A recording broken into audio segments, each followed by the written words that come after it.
السلام علیکم، الشفا حکمت میں خوش آمدید۔ امید ہے آپ خیریت سے ہوں گے۔ سامعین، آج آپ کے لیے جگر کی گرمی کے لیے ایک بہترین نسخہ پیش خدمت ہے، جسے آپ نے شربت کے طور پر بنانا ہے۔ جگر کی گرمی، معدے کی گرمی، مثانے کی گرمی، اس کے لیے ایک بہترین نسخہ پیش خدمت ہے۔ جگر کے فعل میں تیزی جب آ جاتی ہے تو صفرا کثرت سے پیدا ہو کر خون میں رکنے لگتا ہے، جسم کی گرمی سے عضلات میں تحلیل واقع ہونے لگتی ہے اور وہ پھیلنا شروع ہو جاتے ہیں اور جسم سوجن میں مبتلا ہونے لگتا ہے۔ چہرے پر سوجن، بالخصوص آنکھوں کے نچلے پپوٹے اور بدن کا نچلا حصہ، دونوں پاؤں متورم ہونے لگتے ہیں۔ آہستہ آہستہ ورم بہت بڑھ جاتا ہے، جسے اگر دبایا جائے تو گڑھا پڑ جاتا ہے، اور یہ گڑھا صرف عضلات میں ہوتا ہے، یعنی جہاں گوشت زیادہ ہوتا ہے وہاں دبانے سے گڑھا پڑتا ہے، جبکہ ہڈی پر گڑھا نہیں پڑتا، اور نہ ہی باقی جلد پر ایسا ہوتا ہے۔ اور پیٹ میں درد، مروڑ، پیاس کی شدت، گھبراہٹ، خفقان قلب، سانس کا پھولنا، پیشاب گہرا پیلا اور کم مقدار میں جلن سے زیادہ آتا ہے، زیادہ تر آتا ہے تو جلن سے آتا ہے۔ گرم اشیاء کا کثرت سے استعمال، جس سے جسم میں گرمی پیدا ہو جاتی ہے۔ سبسکرائب کیجئے ہمارے چینل کو تاکہ ہر آنے والی ویڈیو آپ تک آسانی سے پہنچ جائے۔ سامعین، جو میں اجزاء نوٹ فرما لیں، جو اجزاء میں بتا رہا ہوں اس کے بنانے کا ترکیب بھی بتاؤں گا آپ کو۔ یہ پہلی چیز ہے تخم خربوزہ 3 تولہ، تخم کھیرا 3 تولہ،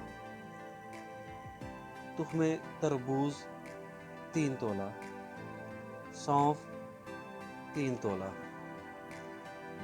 الائچی سبز 2 تولہ، خشخاش 2 تولہ، گل سرخ 3 تولہ۔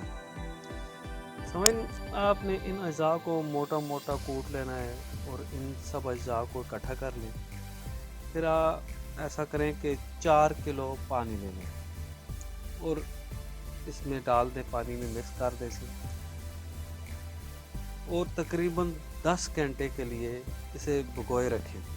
اسی طرح پڑا رہنے دیں، پانی میں 10 گھنٹے تک تقریباً پڑا رہنے دیں۔ اس کے بعد اس کو آگ پر چڑھا دیں، ہلکی آنچ پر۔ آگ ہلکی آنچ پر ہونی چاہیے اور پکاتے جائیں اور ساتھ میں ہلاتے جائیں۔ اور جیسے یہ تقریباً آدھا رہ جائے، 4 کلو آپ نے پانی ڈالا، تقریباً 2 کلو پانی خشک ہو جائے اس میں، تو آگ بند کر دیں۔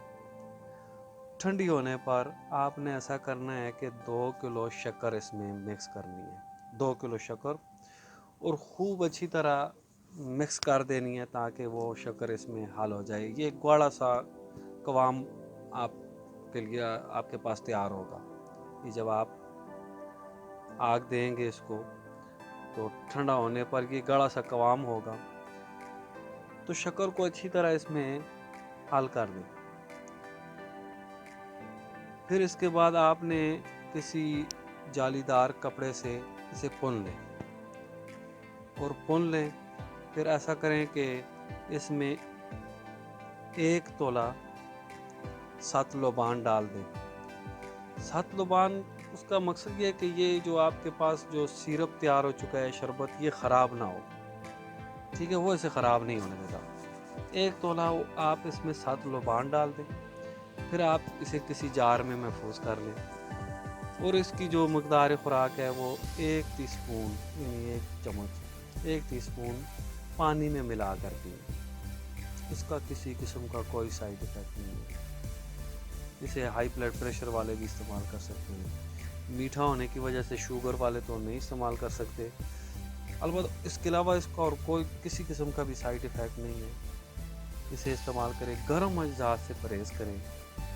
بنانا بھی آسان ہے، اتنا مشکل بھی نہیں ہے، اور اسے استعمال کریں، اور گرمی انشاءاللہ جگر، میدہ، مثانے کی گرمی اور جگر کے افعال جو ہے وہ نارمل کام کرنا شروع کر دے گا۔ آپ اسے استعمال کریں، دعاؤں میں یاد رکھیے گا۔ نیکسٹ ویڈیو میں انشاءاللہ پھر ملاقات ہوگی، اجازت چاہوں گا، اللہ حافظ۔